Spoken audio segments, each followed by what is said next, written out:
Құрметті отандастар, құрметті қазақстандықтар, бүгінгі 9 май мерекесі құтты болсын. Осы мерекеге біздің ата-бабаларымыз, әкелеріміз, ағаларымыз қан кешіп, мұз кешіп, жанын қиып, осы бейбіт өмірді сыйлаған.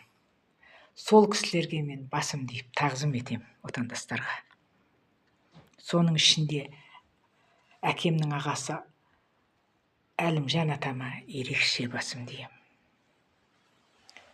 Бұл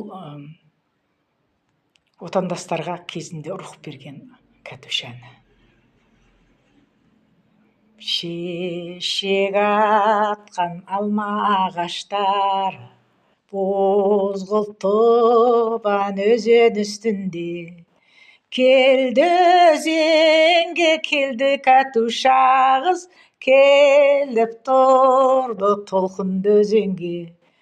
Келді өзенге, келді Кәтуш ағыз, келіп тұрды толқынды өзенге. Шырқата ғой ән саланы, қос төлеңге дала құстарын, қос төлеңге өз бауырларын, қос төлеңге туған отанын.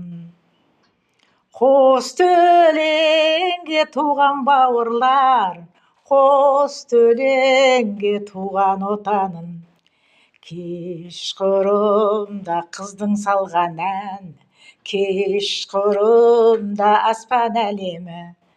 Шекарада жатқан жауынгерге Кәтушанның айтқан сәлемі.